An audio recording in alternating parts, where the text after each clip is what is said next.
Next, pre.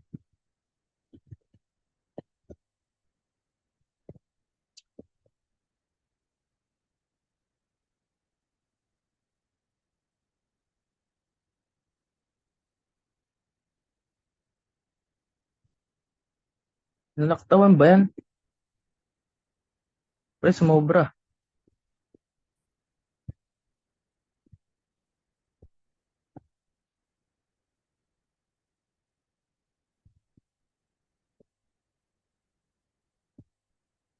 Balik mo, pre. Sumobra ata.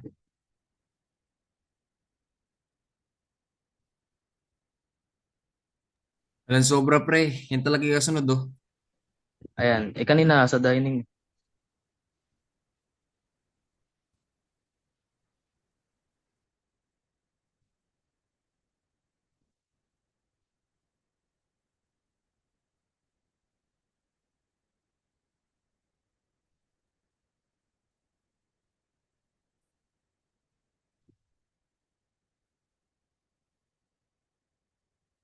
Lunch temperature control condition and maintenance. Unacceptable. Iwasan yung mga may basag na bintana. Acceptable. Dapat yung mga bintana is madaling i-open or i-close, tapos yung mga cooling system in good condition para mapanatili na malamig yung lunch. Lunch furniture quality. Iwasan yung mga iwasan maglagay ng furniture na hindi naman kailangan sa lunch. Acceptable. Maglagay ng good quality na furniture gaya ng couch para sa mga gusto din na makapagpahinga na maayos.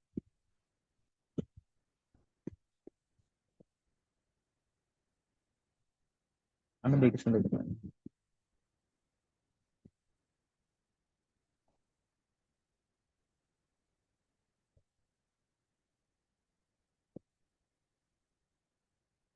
Siyempre, lunch furniture condition, unacceptable. Yung mga sira or lumang furniture dapat alisin na para hindi na hindi na maapekto yung mga tao. Acceptable, yung mga furniture dapat in good condition para ma-relax yung mga tao na gusto magpahinga. Lunch facilities and amenities. Dapat may mga TV sa lunch or mga DVD player para hindi mainip yung mga tao at, at malibang sila. Next mo na, bro. 14.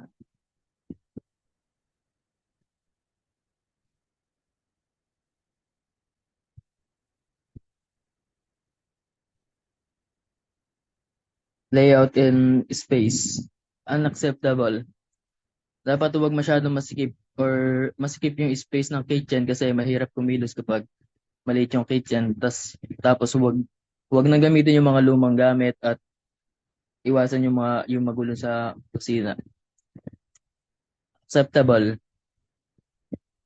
Yun nga, dapat kahit maliit yung kitchen, maayos at malinis para mas presentable para sa mga guest. Siyempre, okay na. Dining. Kay Jimwell.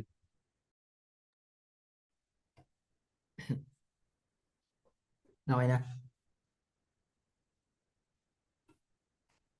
Dining furniture quality. Typically focus on overall service quality rather than a specific aspect like touring furniture quality. However, dining furniture quality indirectly contributes to the overall guest experience and can reflect established commitment and excellence. The unacceptable tables and chairs are insufficient for the number of guests. And acceptable is kulang ang bilang ng chairs para sa mga guests, and acceptable is sapat na espasyo para makagalaw ng maayos ang mga guests. Dining furniture condition. This often includes assessment of various aspects of dining furniture condition as part of further standards for guest comfort and safety and overall dining experience. And Unacceptable is yung mga luma at yung may mga mark and na scratch. And the acceptable is meron tanda na nakapasa sa test para sa safety ng guest. Next.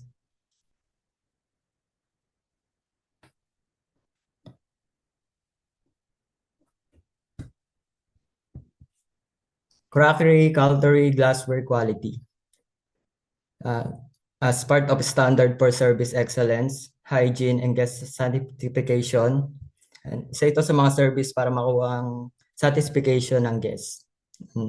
Unacceptable, incomplete set of tableware, yung mga kulang-kulang na set ng mga crockery, cutlery, and glassware. And acceptable is at least meron 4 set of basic set ng crockery, cutlery, glassware. Next. Crockery, cutlery, and glassware condition and cleanliness. That this item as in select condition, properly clean and maintain and contribute to a safe and pleasant dining experience for guests. Establishment for consistently meet this criteria demonstrate their commitment and to quality and hygiene standard in hospitality tourism. Unacceptable, dirty glassware, cheap and stained crockery. Acceptable is crockery and cutlery are clean and mismatched. Kitchen refrigerator, freeze availability and functionality. Regarding refrigerators and freezer in kitchen areas to ensure that these appliances are functional, well-maintained, and contribute to the safe storage of food items.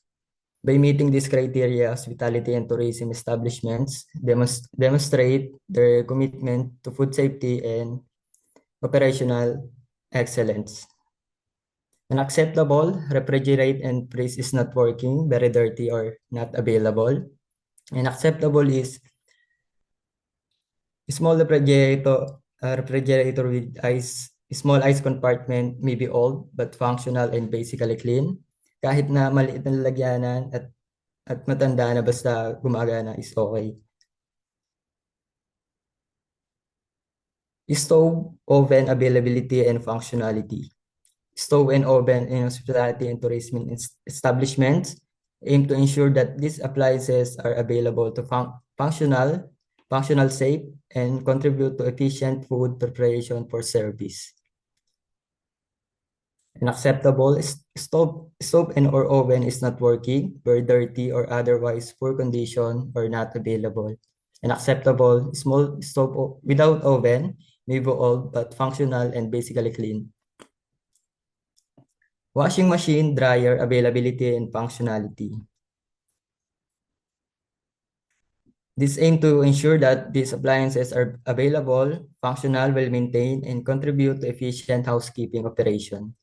And acceptable is washing machine is not working, very dirty, rusty, or otherwise poor condition, or not available. Acceptable, basic washing machine, and in working condition. Next.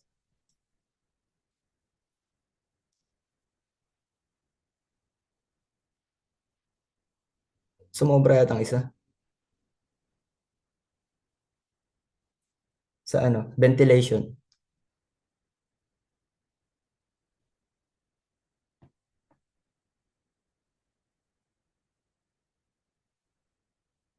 Wala yata tol, saan ba? Ventilation Balik po, ba? balik pong 1 isa. po. Babalik ako, 2. Ayan.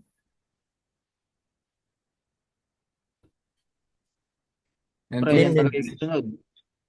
Yan na, sige, sige.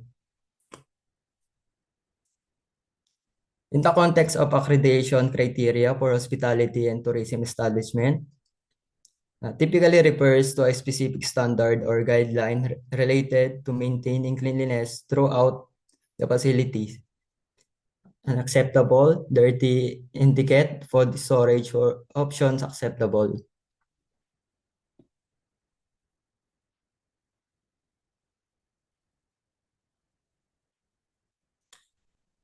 Ventilation demonstrate their commitment to provide a safe, comfortable, and healthy indoor environment for guests and staff. Unacceptable, poor ventilation, window do not fully open, difficult to extract. Unacceptable, inadequate ventilator, window open to extract heat and smell.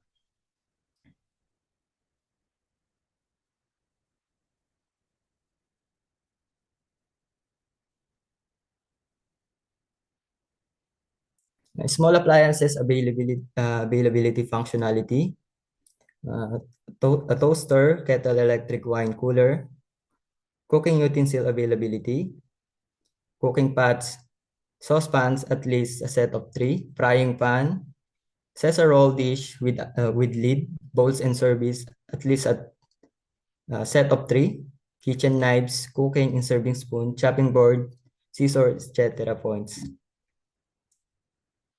Cleaning utensils availability, broom, dustpan, and brush mop, floor, cloth, and blanket, cleaning agents, dish cleaning utensil, oven cloth, or meat. Next na tayo, pare.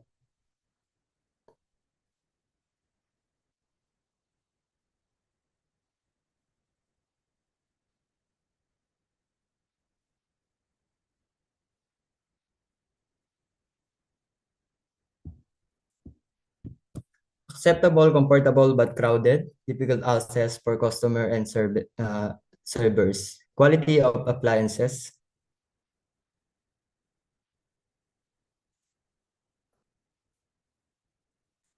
Complying with Health and Sanitation Code of the Philippines likely refers to a specific guideline or standards regarding the quality, functionality, and adherence to health and sanitation regularization of appliances used in hospitality and tourism establishment in the Philippines.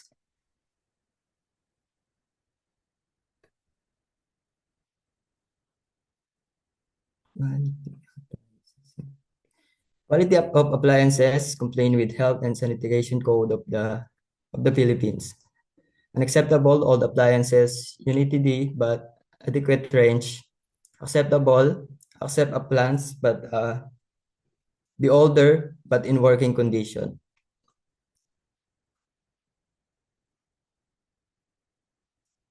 Cleanliness typically refers a condition in hospitality and food service environment where are significant hygiene issues that can be fast health risks and effect of quality service provided. Acceptable, clean, tidy, cold storage procedures, and acceptable basic hygiene standard are followed. Next.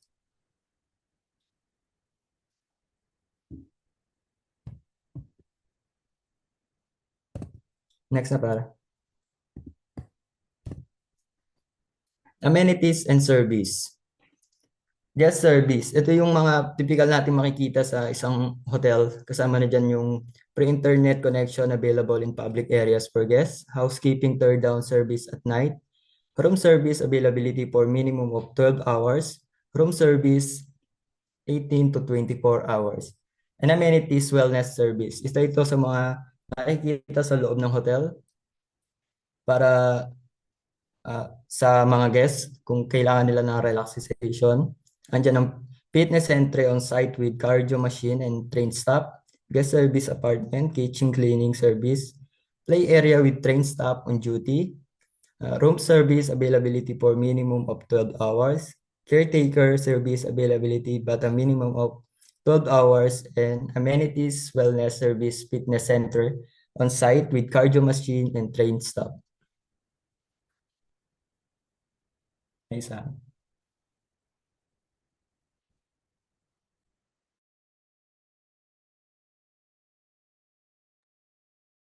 Criteria indicator of the different dimension being considered in the accreditation of accommodation establishment.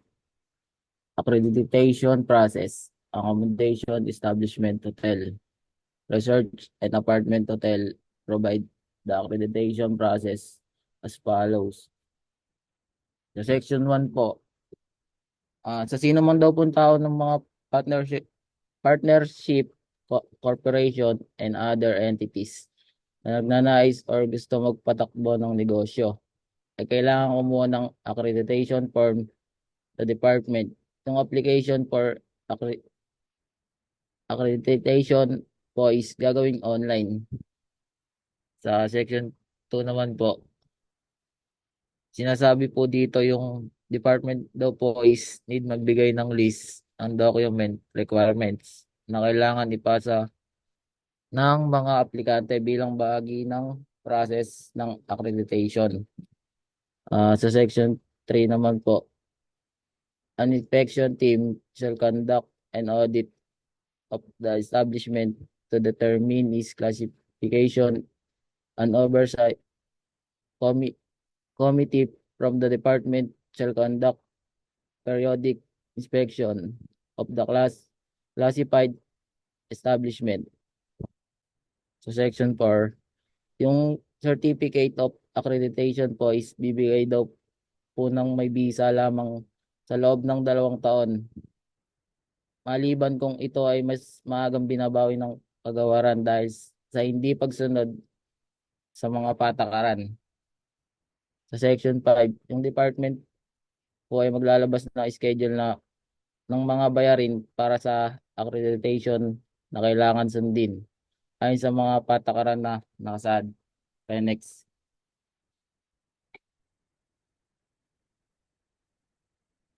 Cancellation and or downgrading or of accreditation. Section 1, Rule number 7 of the rules and regulation to govern the accreditation of accommodation establishment, hotel, resort, and apartment, hotel, enumerate the ground for the cancellation and or downgrading of accreditation to it making any false declaration or statement or making use of any such declaration or statement or any document containing the same or committing fraud or any act of misrepresentation for the purpose of obtaining the issuance of accreditation.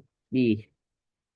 Failure to comply with or contravene any of the conditions set forth in the certificate of accreditation. Sa C. Failure to meet the standard and requirements for the operation of the establishment as prescribed in these rules and regulation. Sa D. Allowing or permitting the establishment of its facilities to be used for prostitution, particularly those involving children or any illegal or immoral activities. And E. Violation of or non-compliance with any of provision of these rules, promulgate orders, decision, and circular issue by department and other concerned government agency. Next.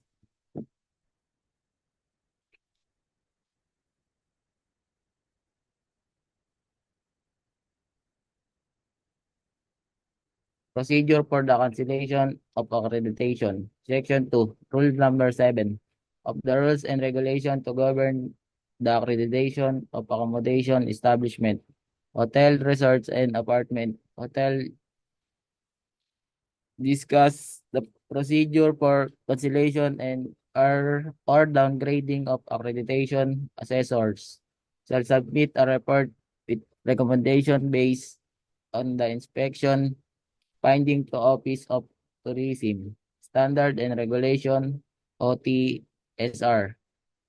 The OTSR shall then send letter to the concerned enterprise regarding its deficiencies,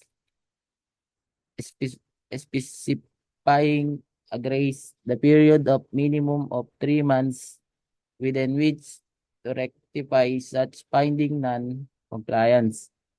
Within the allotted grace period may result in the cancellation and or downgrading of accreditation of the concerned enterprise, the department shall likewise inform the local government regarding the status of the enterprise.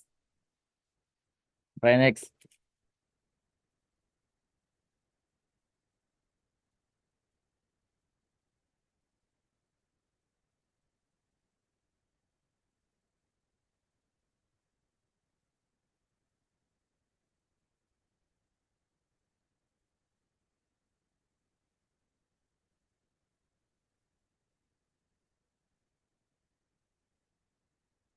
Supervision of accreditation establishment. Rule number 8 of the rules and regulation to govern the accreditation of accommodation establishment. Rules pertaining to supervision of the accreditation the of establishment. The valid DOT accreditation shall be displayed in the conspicuous place the establishment. Section 1. Ito po yung mga right and privilege or yung karapatan over the accreditation ay hindi pwedeng ipasa sa iba. Section 2. There shall be periodic inspection which shall be conducted at a reasonable time of the day with due regard and respect accorded to the right privacy of parties concerned. Section 3. If may nakita raw po tayong problema sa inspection, magbigay daw po agad tayo utos sa department para mautusan daw po agad yung operator para ayusin ito sa tamang panahon. Section 4. Hindi daw po maayos yung pamunuan ang problema, pwedeng bawiin ng department yung certificate of accreditation, the establishment, and the last, DOT accreditation number is required in all advertisement of all DOT accredited accommodation establishment. Okay na pre.